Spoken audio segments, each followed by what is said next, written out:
The harder you try to achieve a goal, the more likely you are to quit.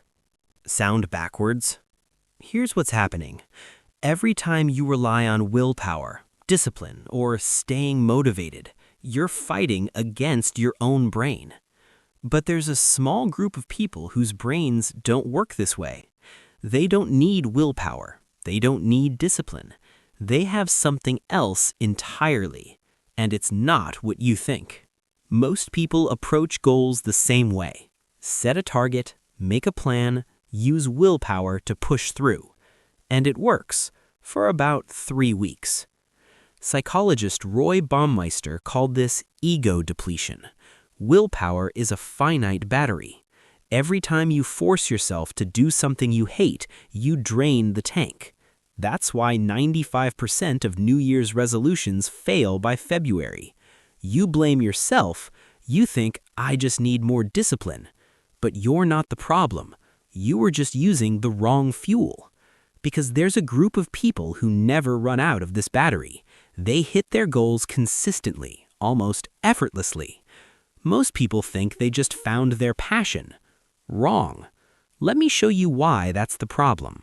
You're probably thinking, okay, so I need to find my why, my purpose. Wrong. That's what everyone thinks, and that's why they still fail. Because the people who consistently achieve goals, they're not finding anything. They already have something you don't, and it has nothing to do with motivation. It's deeper than that. Here's the difference. They don't need to find motivation because they're already intrinsically driven. Intrinsic motivation means you do something because the activity itself is rewarding, not for a medal, not for recognition, for the experience.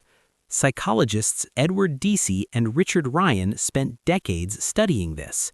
They found 3 fundamental needs that create intrinsic drive: autonomy, mastery, purpose. Autonomy means you chose this goal. It's yours, not your parents', not society's, yours. Mastery means you're fascinated by getting better. The progress itself excites you.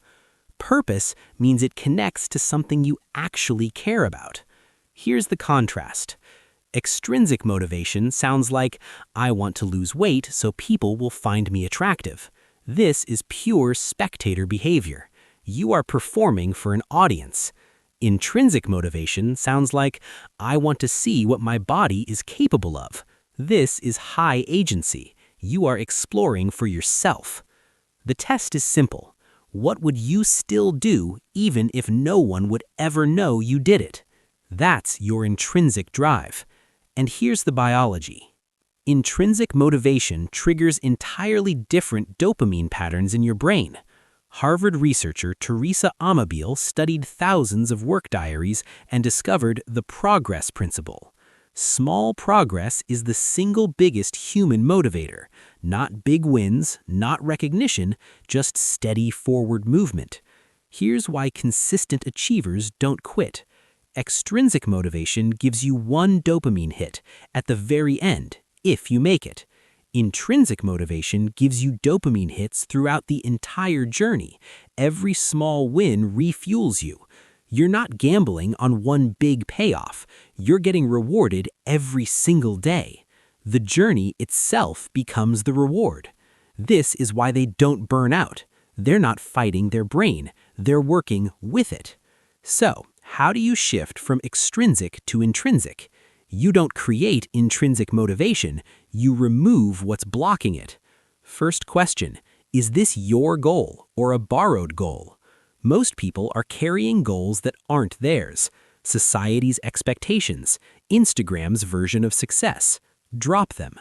Second, reframe from outcome to process. Not, I want to lose 20 pounds, that's extrinsic, that's a number. Instead, I want to see what happens when I train consistently for 6 months. That's intrinsic. That's curiosity. Third, track progress, not just outcomes. Did you show up today? That's progress. Did you try something new? That's progress. The outcome will come, but the progress is what fuels you daily. Here's the truth. You can't force intrinsic motivation. You can only get out of its way. Stop asking, how do I stay motivated? Start asking, what would I pursue even if I failed, even if no one noticed? That's your answer. Stop burying it under borrowed goals. Stop waiting for permission. Stop performing for an audience. The intrinsically motivated aren't more disciplined than you. They just stopped fighting what they naturally wanted to do. If this hit different, subscribe. We're breaking down the psychology of high agency. Thanks for watching. See you in the next one.